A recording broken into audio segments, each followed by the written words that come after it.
Ei, galera, eu sempre falo pra vocês que mesmo as coisas estando como estão, a gente não pode perder a capacidade de se indignar, que a gente tem que continuar reativo, não deixar que eles nos tirem a vontade de dar risada no final, porque essa é uma capacidade do povo brasileiro.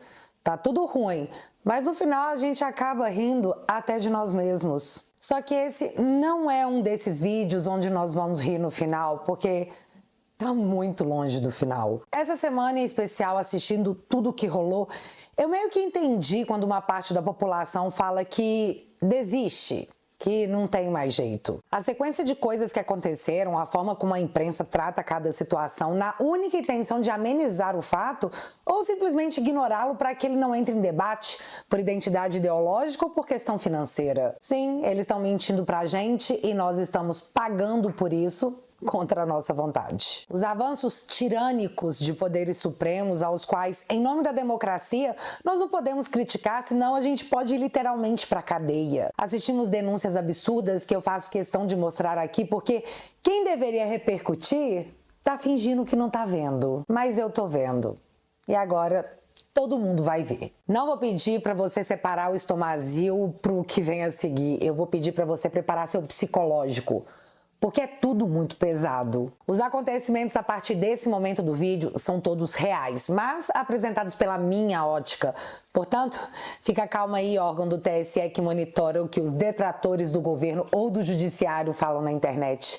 Isso aqui é só minha opinião sobre os fatos. Vem cá, deixa eu te contar uma história que pode ser que você tenha esquecido. E sim, ela é longa, mas ela é necessária. Em 2009, o Lula indicou para a Suprema Corte o senhor Dias Toffoli, que na época era advogado-geral da União, o famoso AGU. Mas antes dele ocupar esse cargo que antecedeu a sua indicação a ministro da Suprema Corte, Toffoli teve uma longa trajetória ao lado do PT. Formado em Direito, em 94 ele começou como assessor do deputado Arlindo Chinaglia, do PT. A sequência entre os anos de 95 e 2000, ele atuou como assessor jurídico da liderança do PT na Câmara dos Deputados. Toffoli também foi advogado do PT nas eleições de 98, 2000 e 2006. Em 2007, o Lula indicou o Toffoli para o cargo de advogado-geral da União. Em 2009, ele é indicado à Suprema Corte. Mas o interessante é que a matéria do G1, que anuncia a indicação de Toffoli, também traz a seguinte informação, abre aspas, em sua carreira jurídica, Toffoli também acumula 2 reprovações em seleções para o cargo de juiz. Ele não passou sequer na primeira fase dos concursos para ingresso à magistratura de São Paulo nos anos de 94 e 95. Fecha aspas. E por favor, eu não estou aqui atacando a democracia, eu estou apenas relatando fatos históricos. Incômodos, é verdade, já que o juiz da mais alta corte do país nunca conseguiu ser aprovado como juiz, segundo a matéria do G1.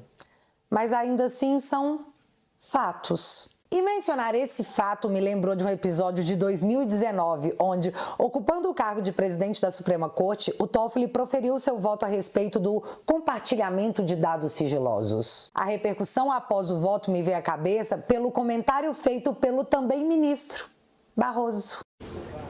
Ministro, fala pra gente um pouquinho, pra gente entender o voto do presidente.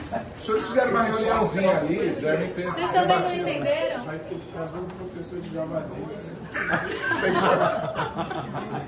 Tem que trazer um professor de javanês. Vai ter que trazer um professor de javanês. Tem que trazer um professor de javanês. Tem que trazer um professor de javanês. E aí, todo mundo saiu às gargalhadas. Ninguém entendeu o voto do presidente da Suprema Corte. Mas eu não achei a menor graça nisso. Eu poderia falar mais sobre o Toffoli e uma série de polêmicas que circularam seu nome entre 2009 e 2019. Mas vamos focar em 2019, pois é o início do ponto que atravessou os anos seguintes até o seu ápice em 2024. 2019, primeiro ano do governo Bolsonaro. Em 8 de fevereiro daquele ano, o G1 noticiava: documento da Receita Federal aponta suposta fraude de Gilmar Mendes. Ministro vê ilícito e pede providências a Dias Toffoli, que era o presidente do STF à época. Já em 26 de fevereiro, foi a vez da Receita Federal incluir a esposa do Toffoli e uma ministra do STJ na mesma investigação da Receita Federal. Uma chuva de críticas à corte se iniciou e algo deveria ser feito. Afinal, aquelas matérias estavam instigando a população a suspeitar de ministros da mais alta corte do país. E hoje nós sabemos que isso se configura um ataque ao Estado Democrático de Direito. E eu já mostro para vocês onde isso está especificado. Deixa eu só terminar essa linha do tempo aqui. Dia 26 de fevereiro foi a matéria sobre a esposa do Toffoli e a Receita Federal, certo? No dia 14 de março, Dias Toffoli abriu o inquérito 4781. O inquérito das fake news para apurar notícias fraudulentas, ofensas e ameaças a ministros da Suprema Corte. E nomeou o ministro Alexandre de Moraes como instrutor do processo. A matéria ainda trazia a foto do Toffoli com a sua frase em destaque, onde ele disse o seguinte, abre aspas, tenho dito sempre que não existe Estado democrático de direito, não existe democracia sem um judiciário independente e sem uma imprensa livre.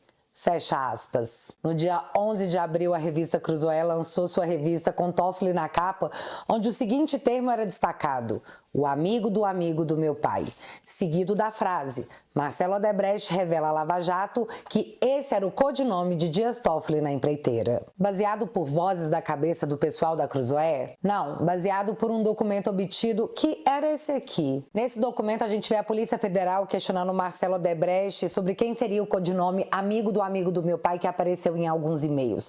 E Marcelo respondendo que era o então AGU da época, Dias Toffoli, em tratativas sobre a hidrelétrica do Rio Madeira. Esse era um documento legítimo obtido por uma imprensa livre que caracterizava a existência do Estado Democrático de Direito. 3 dias depois da matéria, aconteceu isso aí. STF censura sites e manda retirar matéria que liga Toffoli ao Odebrecht. Ministro Alexandre de Moraes do STF, relator do inquérito que apura notícias fraudulentas, estipulou multa de R$100 mil. Polícia Federal vai ouvir responsáveis do site antagonista e da revista Cruzoé que publicaram o documento que cita o presidente do STF, Dias Toffoli. No dia 18 de abril, após uma repercussão completamente negativa, Alexandre de Moraes voltou atrás em sua decisão. Mas o inquérito das fake news começou ali, com esses fatos. Só a título de curiosidade mesmo. Ah, e só para não te deixar curioso com o destino dado às investigações iniciadas pela Receita Federal, no dia 1º de agosto, o ministro Alexandre de Moraes suspendeu a investigação por suspeita de quebra de sigilo e afastou os 2 servidores suspeitos da Receita Federal. E é isso. Não vou detalhar o desenrolar de todos esses anos e como esse inquérito segue aberto até hoje com apoiadores do presidente Bolsonaro em suas milhares de páginas físicas, porque isso todo mundo sabe. Eu quero avançar para 2023, mais precisamente para a matéria do dia 6 de setembro. Toffoli invalida provas do acordo de leniência da Odebrecht e diz que prisão de Lula pode ter sido erro judiciário. Na decisão, o ministro diz que provas podem ter sido obtidas ilegalmente. Decisão também invalida elementos contidos nos sistemas de propina apresentados pela Odebrecht. Então, 2 fatos, sei lá, engraçados. Prova ilegal. Tipo hackear o Telegram do povo da Lava Jato? Sei lá, só para efeito de comparação. Outra coisa, a Odebrecht é réu confessa. Ou vocês estão esquecendo a cartinha na ação emitida pela empresa com um pedido público de desculpas por ter sido uma empresa corrupta? Em 1º de fevereiro de 2024, o Toffoli apareceu novamente. Agora suspendendo o pagamento das multas do acordo de leniência da Odebrecht. Agora eles literalmente não precisam mais pagar por seus crimes, nem na justiça, nem em dinheiro. Para finalizar, em 21 de maio, Toffoli anulou todas as decisões da Lava Jato contra o Marcelo Odebrecht. O ministro também determinou o trancamento de todos os procedimentos penais contra o empresário. E enfim, nós chegamos a essa semana, no dia 4 de junho, onde PGR contesta Toffoli e recorre de decisão que favoreceu Marcelo Odebrecht. E aí o PGR alega que o próprio STF homologou a delação do Marcelo, então o que rolou em Curitiba não poderia anular as decisões. Anulação de provas, suspensão do pagamento do acordo de leniência, anulação e trancamento de todas as ações contra Marcelo Odebrecht.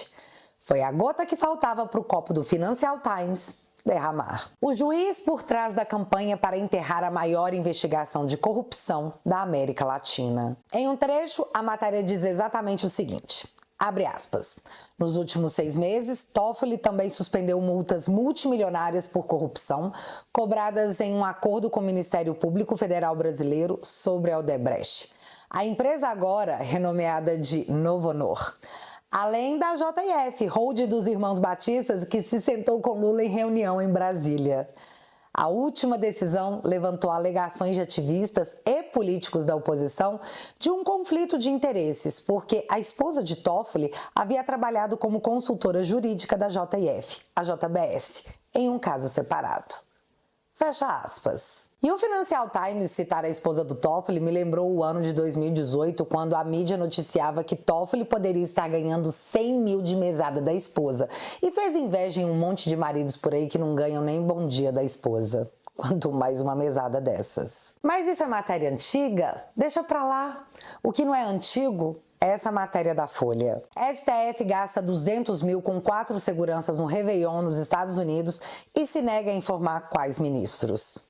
Não, desculpa, matéria errada. Essa já é velha, essa é do dia 4 de junho, vulgo quarta-feira. Essa aqui é de quinta-feira, dia 5. STF pagou 39 mil à segurança de Toffoli em viagem para ver Champions League. Valores foram destinados ao segurança que acompanhou Toffoli entre os dias 25 de maio e 3 de junho. Em 29 de maio, Toffoli participou de forma remota de uma audiência do Supremo. E antes de eu comentar a repercussão dessa matéria, deixa eu te contar uma coisa. Em dezembro de 2021, um estudo mostrou que 90% da população brasileira ganha menos de R$ 3.500. 90% da população brasileira, eu disse, R$ 3.500. Os que estão entre os 5% mais ricos do Brasil têm uma renda mensal de R$ 10.300. Só que o 1% mais rico do país, aqueles que possuem os salários mais altos, ganham R$ 28.659. Você entendeu que para você estar entre os 1% dos mais ricos do Brasil, esse deve ser o seu rendimento? R$ 28.659. A título de curiosidade, a STF aprova o orçamento de 2024 com reajuste do salário dos ministros para R$ 44 mil. Só a título de curiosidade mesmo. Mas voltando aqui, dinheiro de imposto que nós pagamos bancou os 39 mil de salário pago ao segurança que acompanhou o ministro Toffoli para assistir a final da Champions League. Mas quem reclamou disso aí foi só o povão mesmo. O atual presidente da Suprema Corte, ministro Luiz Roberto Barroso, defendeu. Barroso sai em defesa de 39 mil para a segurança acompanhar Toffoli na final da Champions League. Em nota, o presidente do STF declarou que seguranças acompanham os ministros por conta da agressividade e hostilidade contra magistrados que, segundo ele, cresceram nos últimos anos. Últimos anos ou alguns anos? Porque eu lembrei de um vídeo de 2009 onde rolou esse diálogo aqui entre os ministros, que essa situação já era até debatida. Sou de dar lição de ninguém. E nem Vossa Excelência. Vossa Excelência me respeite. Vossa Excelência não tem lição alguma. Vossa Excelência está destruindo a justiça desse país e vem agora dar lição de moral em mim. Saia à rua, ministro Gilmar. Saia à rua. Ministro Joaquim, nós já superamos essa discussão com o meu pedido de vista. Não vê, Vossa Excelência não tem condições alguma, não tem nenhuma condição. Eu estou na rua, me joga. Você está não está não. Vossa Excelência não está na rua não. Vossa Excelência está na mídia, destruindo a credibilidade do judiciário brasileiro. É isso.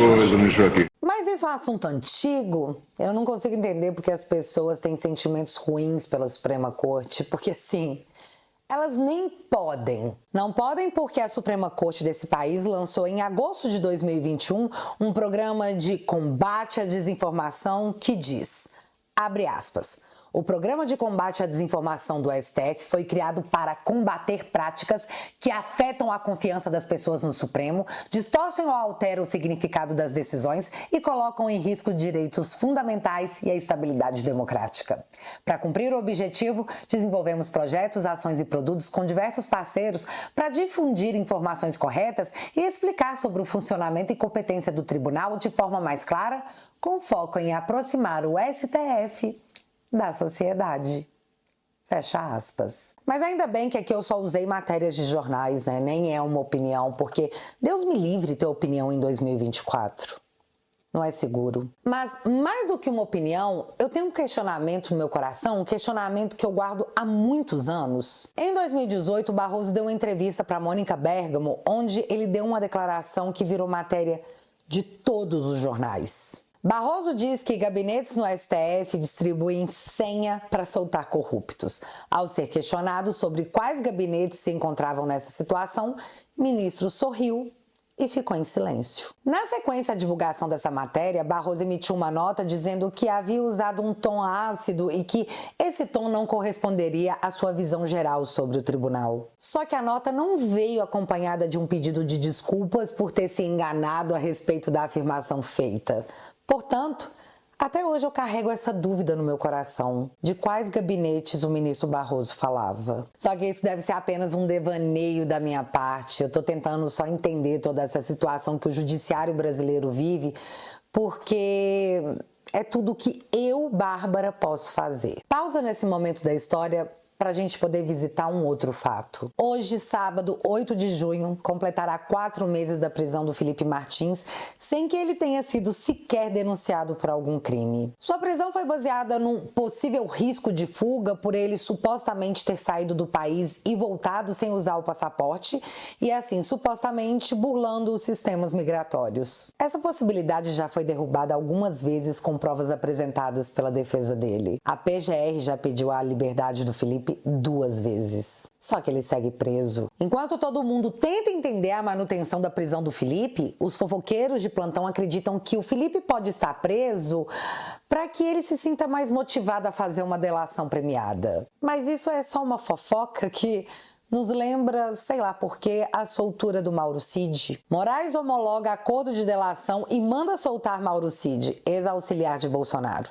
Militar deixou a prisão na tarde daquele sábado, após 4 meses. E assim, levando para esse lado de que o Cid, após 4 meses preso, após ter delação homologada, foi solto, o Congresso brasileiro está prestes a discutir uma matéria que terá uma repercussão nacional gigantesca. Para você entender, a proposta, se aprovada, impediria que a pessoa que estivesse presa pudesse fazer uma delação premiada. Como a delação deve ser feita de livre e espontânea vontade, você não poderia usar esse recurso como chantagem para tirar alguém da cadeia ou não. E quem propôs essa ideia foi Valdir Damoso, do PT, em 2016. Época da Lava Jato. Eu vou deixar vocês ouvirem a jornalista lulista que apurou junto ao Valdir Damoso o que ele acha da sua proposta estar em discussão no cenário político, e eu já explico por que o PT está constrangido e, ao mesmo tempo, muito irritado. Ouça. Sobre a tal proposta da delação premiada só poder ser feita por réu não preso. Ou seja, se uma pessoa estiver presa, não pode fazer a delação premiada. Isso é um projeto de um ex-deputado federal, Valdir Damoso, do PT, que hoje é secretário de Defesa do Consumidor do Ministério da Justiça. Claro que a declaração dele, que de um lado defendeu o projeto, diz que o projeto que ele próprio apresentou é um projeto que vai na direção correta. Por outro lado, ele colocou ali uma pulga atrás da orelha, dizendo: por que agora? Por que esse projeto que eu apresentei 10 anos atrás, menos do que isso, cerca disso, não era urgente lá, na época da Lava Jato, e passou a ser urgente agora? O problema é que, ainda que o ex-deputado Valdir Damoso tenha feito essa ressalva, que o secretário tenha feito essa ressalva, a leitura geral no governo e fora do governo foi de validação de uma articulação que o Arthur Lira está fazendo para contemplar a extrema-direita, no sentido de beneficiar aquilo que querem bolsonaristas, que querem a anistia de Bolsonaro, e por aí vai. Embora Bolsonaro não tenha sido condenado em nada, porque os inquéritos quase não foram relatados ainda, estão em vias de. A Miriam Leitão fez uma entrevista com o diretor-geral, o programa dela, da Polícia Federal, e disse que alguns deles, caso da Joias, por exemplo, está quase pronto. Mas ainda assim, os bolsonaristas estão preocupados com isso e tentando viabilizar formas de anistiar aqueles que foram condenados ou são investigados nos atentados de 8 de janeiro, mas também, eventualmente, contemplar o próprio Bolsonaro com essa história da delação. Beleza, ela está falando aqui de 2 projetos e a gente vai explicar por partes. Sobre a questão das delações invalidadas após a prisão, os jornais lulistas estão em pânico por causa disso aqui. Em manobra para salvar Bolsonaro, Lira pauta projeto de petista para anular delações. Iniciativa surpreende governistas que pedem adiamento de votação. Se esse projeto for aprovado, a delação do Cid poderá ser anulada, tanto na questão da famigerada tentativa de golpe, que a maioria da população não acredita que aconteceu, mas que alguns têm convicção, como o caso das joias, que todas foram devolvidas, além da questão do cartão de picadinha, que... Os caras têm planos, segundo a mídia, de indiciar Bolsonaro e mais alguns ainda em junho. Se indiciarem, esse projeto passar, a delação do Cid pode cair. Então cai tudo. A mídia até diz que a preocupação é com a questão do Rony Lessa e a Marielle, mas eles sempre citam o Rony Lessa e o Cid. E aí, vocês acham que esse projeto passa? Então, eu acho que passa. A gente estava jogando junto aí nessa apuração e eu falei com alguns deputados que disseram o seguinte: olha, esse é um projeto que agrada tantas bandeiras ideológicas, inclusive as dissonantes, que quando teve nessa terça-feira dessa semana reunião de líderes, que é o dia da reunião, a urgência foi colocada, todo mundo falou sobre ela com amplíssimo apoio e, segundo esses deputados, nenhum líder governista, seja do próprio governo ou seja de partido governista, se colocou contra, né? Então, o que eles dizem é que, na prática, como é um projeto que tem um desgaste de imagem, mas tem um grande ganho político de autoblindagem, tem esse como se comportar no bastidor, como se comportar diante dos microfones. Mas o fato é, o Luciano Amaral disse para a Marina que tem apoio de 400 parlamentares. 400 parlamentares. Já foi, meu filho. A preocupação é tanta que o Otávio Guedes, da Rede Lully, chegou ao ponto de dizer isso aqui. Preso. Se o instrumento da delação está sendo mal utilizado, como foi na 13ª Vara de Curitiba, na Lava Jato, segundo decisão do STF, que se puna quem executou mal a lei. Mas mudar a lei por conta de um problema, por conta de uma má execução, existe remédio, lei de abuso de autoridade. Eu só queria fazer um comentário antes de eu comentar a fala do Otávio Guedes.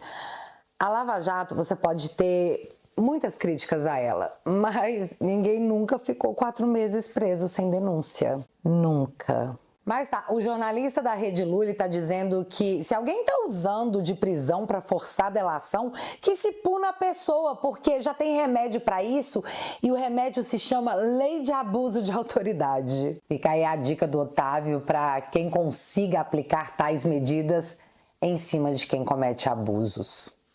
É dica do Otávio. Mas como a moça da Rede Lully já anunciou, na Câmara, 400 votos. Só que esse não é o único projeto que tomou conta da Rede Lully ao ponto de ninguém conseguir mencionar o fato do Toffoli estar no noticiário internacional. Pastora, vidraceiro e professora. Saiba quem são os presos na nova operação da Polícia Federal relacionada ao 8 de janeiro. Inclusive, galera, um vídeo do momento da despedida antes da prisão circulou muito na internet. Eu sei que Deus vai fazer algo, eu não sei que Ele vai levantar, mas vai se povo. Eu sei que Ele vai fazer. Eu não falta de fé, não. Porque maravilhoso. Vai ficar assim, já acompanha. Tá. Tá tranquilo, né? Senta aqui, tá lá. Tchau. Moraes teria mandado prender pessoas sem o trânsito em julgado porque outras pessoas teriam fugido. E aí, no mesmo dia que isso tudo aconteceu, começa a andar na CCJ do Congresso a PEC da anistia com a escolha do relator da proposta. O comentário na Rede Lully é difícil de ser ouvido, mas o final é bem necessário. Então, Leilane, na verdade é chato, né? Triste, né? Vergonhoso.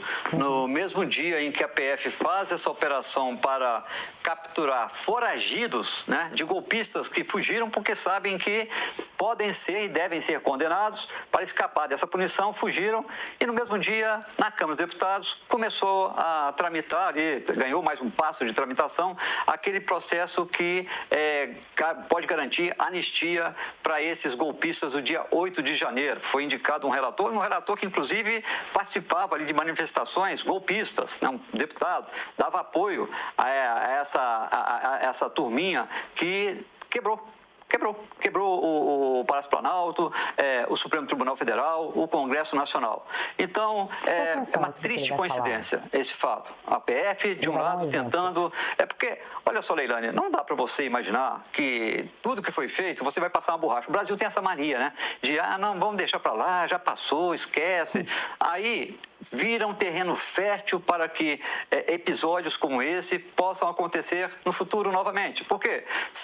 Leilane, se eu vou na sua casa, quebro sua casa, esculhambo sua casa, como sua comida, deito na sua cama e vou preso, mas depois não, olha, tudo bem, você estava num momento de raiva, tranquilo, pode voltar para casa. No ano que vem eu volto na sua casa para quebrar ela de novo, tá, Leilane?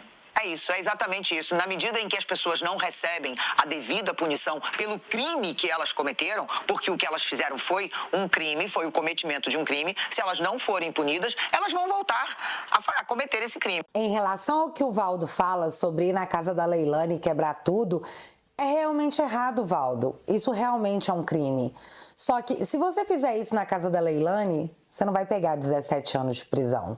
No Brasil, se você for réu primário, eu nem sei se você vai preso. E um ponto que me chamou muita atenção e mostra o caráter do cara foi que Bolsonaro pediu para não ser incluído nessa PEC, que ela tenha validade apenas para os arrolados na questão do dia 8. Bolsonaro não quer que o ódio contra ele prejudique muitos dos inocentes que foram julgados em bloco e que estão lá até hoje. Isso, para mim, mostrou mais ainda o homem que é o Bolsonaro. Eu espero que os nossos parlamentares pensem no resultado das suas escolhas, tanto políticas quanto humanas. Mas o comentário da Leilane, para mim, foi sensacional. Se você não for punido, você vai voltar a fazer. E é assim que nós caímos na história da importação do arroz. Você sabe que o negócio está muito errado quando o Globo lança um editorial dizendo: governo erra ao vender arroz importado tabelado. Desabastecimento, se houver, será consequência do controle de preços, pois 84% da safra gaúcha já está colhida. Então, para que importar? Tá todo mundo se perguntando. Essa aí foi uma das empresas que venceu a licitação milionária para importar o arroz, que vai abastecer o Brasil e levará a logomarca do governo federal na sua embalagem. Pelo valor de 732 milhões de reais, essa empresa deverá trazer ao Brasil 147 mil toneladas de arroz. Mas temos alguns problemas. E eu não vou nem comentar o fato da empresa não ter a menor expertise no ramo. O primeiro é que a empresa, em 31 de maio, há dias atrás, conseguiu se habilitar para realizar importações. O problema é que ela só pode importar até $50 mil. Ou seja, a empresa não tem capacidade de importar o porte da licitação que ela ganhou. Nem perto disso. Portanto, só podemos presumir que a empresa que ganhou a licitação vai ter que contratar uma outra empresa que de fato tenha porte para poder arcar com essa importação milionária. Isso no mundo real já seria motivo para todo mundo ficar... Vocês estão zoando com a minha cara? Outro problema no mínimo estranho foi trago pelo João Luiz Mauad, lá do Twitter. Olha que curioso. Aspas para ele. Essa história do impetuoso empreendedor de Macapá que levou 55% do leilão da Conab está cada vez melhor. Em todos os sites de consulta cadastral que eu pesquisei, inclusive no Serasa, consultado hoje, o capital social da empresa é de 80 mil. Mas no site da Receita Federal, o capital atualmente é de 5 milhões. Como os sites especializados levam algum tempo para atualizar os dados, tudo leva a crer que houve um aumento de capital bem recente, provavelmente para habilitá-la no leilão do arroz. Aguardemos as cenas dos próximos capítulos. Fecha aspas. Ou seja, até pouquíssimo tempo atrás, o capital social da empresa era de 80 mil reais. Só que do nada, ela apareceu na Receita Federal com capital social de 5 milhões. Todo mundo queria saber as cenas dos próximos capítulos. E veio bem rápido. Trago também pelo João Luiz Mauá. Então vou abrir aspas de novo para ele. Conforme o previsto e de acordo com as informações da Junta Comercial do Amapá, o capital social da grande vencedora do leilão de arroz foi realmente alterado em 29/5/2024, apenas 7 dias antes do leilão, passando de 80 mil para 5 milhões. Como não houve entrada de novos sócios, o aumento do capital foi realizado com recursos próprios do único sócio, o senhor Wesley A. de Souza. Palmas para ele. Fecha aspas. Galera, faltando 7 dias para o leilão, o contrato social da empresa foi alterado de 80 mil para 5 milhões. Incrível. Não mais incrível que a matéria do André Chalders do Estadão, que descobriu o seguinte. Atenção, empresa que venceu o lote de 732 milhões no leilão do arroz já fraudou licitação na Prefeitura de Macapá. Laudos da Polícia Federal e do Tribunal de Contas Estadual do Amapá constataram preços inflados.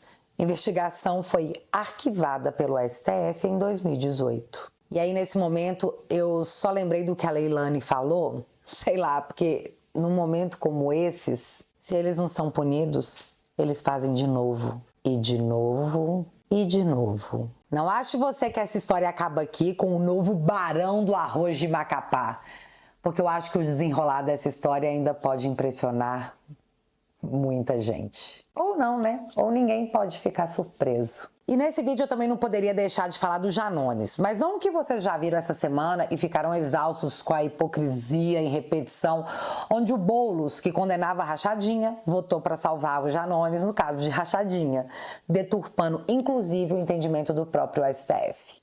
Só que para isso ele não tá nem aí, porque ele é de esquerda. Ele pode fazer o que ele quiser. Eu só quero te mostrar um ponto da audiência que mostrou como a esquerda funciona.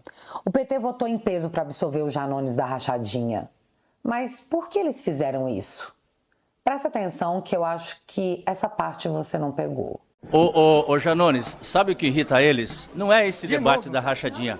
É quando você tuita e quando você põe lá no X, na rede social, que o Brasil voltou a crescer, que o Brasil está em pleno emprego, que o Brasil tem a inflação controlada, que o Brasil, o presidente Lula, voltou a ter os programas sociais. Então, se você quiser, eu sei que você não entra na jogada deles, mas por continuar irritando eles e fazer com que eles percam a eleição cada vez mais, continua falando dos feitos do governo Lula, que com certeza vai irritá-los muito mais. Senhor presidente... Nós salvamos você, então você que continue falando bem do governo lá no Twitter. Ficou claro, Janones? E essa acabou sendo uma tarefa difícil numa semana que encerrou com a bolsa despencando, com o dólar disparando e as blusinhas taxadas. Seguidas de matérias como essa. Contas públicas. Governo corta 5,7 bilhões de farmácia popular, auxílio gás, Polícia Federal e obras em rodovias. Ministério afirma que tesourada não vai comprometer atividades. Mas órgãos contestam. Mas assim, fica calmo. Segundo o IBGE, tá tudo bem. Segundo a Rede Lully, tá tudo bem. Rolou até um debate interessante lá no Twitter, onde a cientista política do IEA da USP, a dona Carolina Botelho, foi até o seu perfil postar que a economia tá muito boa e que ela não sabe por que a popularidade do Lula não decola. Se liga na resposta que veio a seguir. Vai em qualquer supermercado que tu entende por que a popularidade não sobe. Carolina então respondeu: prefiro ver as análises do IBGE. Então a moça retrucou: conversa com quem tá gastando o dobro para comer. Explica para nós que é mentira nossas contas subindo. E então a Carolina encerra: não se faz análise crítica com conversinha. Olha-se dados oficiais. Isso é o correto. Conversinha é para débil mental que acredita em gente formada na Unisap. Fim da conversa. Vocês entenderam, né? Conversinha de supermercado onde você constata que tá tudo mais caro é coisa de débil mental, disse a cientista política. Vocês têm que confiar no IBGE. E é isso. Mas voltando no Janones, o PT pode até ter salvado ele na comissão de ética, mas até o Flávio Dino votou para que ele virasse réu pelas ofensas e mentiras postadas contra Jair Bolsonaro em suas redes sociais. Muitas mentiras e muitas ofensas. E não para apenas nessa ação do Bolsonaro contra o Janones. O Ministério Público também está investigando o cara por rachadinha. Fux é o relator dessa ação. Inclusive já determinou até a quebra de sigilo do moço. Sobre essa história, veremos o que vai acontecer. Que recado vai nos passar a justiça desse país? E para encerrar esse vídeo, eu volto no pause que eu dei na história lá atrás. A gente espera respostas e espera reações que não vêm. E é muito fácil a gente desanimar. Essa semana eu quase desanimei, até que um vídeo de desabafo do Nicolas me deu um estalo. Realmente é um covarde e a gente só não pode desistir, cara. Ontem eu fiz um discurso falando assim que realmente tem hora que cansa. Só que quando você vê contra quem que você tá lutando, você começa a perceber que você não pode parar nunca. Porque são esse tipo de cara que vai, ocupar espaços. Nós vamos mudar a política desse país através da política e as escolhas que nós faremos no próximo pleito. O que nos leva a uma matéria da CNN de pouco tempo atrás que disse o seguinte: Alcolumbre alerta para risco de impeachment de ministros do STF a partir de 2027. Nas contas do senador, bolsonaristas podem chegar a 54 vagas no Senado na próxima eleição, alcançando a maioria. Que só para você saber, a maioria já é 41. Imagina com 54. Um presidente do Senado e um presidente na Câmara. E eu nem estou falando de impeachment de ministros, eu estou falando de pautas discutidas, de freio às insanidades, de enfim nós termos condições de fazer alguma coisa, não só nos defender. Quem durar mais tempo vai vencer. E até 2027 nós vamos resistir a essa tempestade, que serão muitas. Galera, vai ser muito difícil. Mas quando isso passar, vai ser a época da colheita. E nós vamos à colheita. É questão de tempo. E o mais legal é que eles sabem disso. O negócio até lá é resistir. E aí? Vocês topam? E galera, quem puder dar uma moral com o meu trabalho, que dá muito trabalho, e uma democracia plena, pujante, porém relativa como a nossa, fica cada vez mais perigoso. Cometer o delito de ter uma opinião dissidente é quase loucura. Considere entrar para a família no teatualizei.app, onde você me apoia com 10 bonouros por mês e em troca eu te ofereço conteúdo exclusivo, como a nossa sessão de terapia dominical, onde a gente bota pra fora, onde eu boto pra fora as coisas que ficam entaladas. Às vezes eu falo alto, às vezes eu choro e eu dou risada, mas a gente faz isso junto, então fica menos pesado. Se você quiser e puder, é claro, eu vou deixar o link fixado aqui no primeiro comentário. E desde já, muito obrigada. Para encerrar esse vídeo, eu vou deixar uma frase. A vitória não pertence aos fortes, mas sim aos que a perseguem por mais tempo. A gente se vê no próximo vídeo. Beijos, galera. Fui.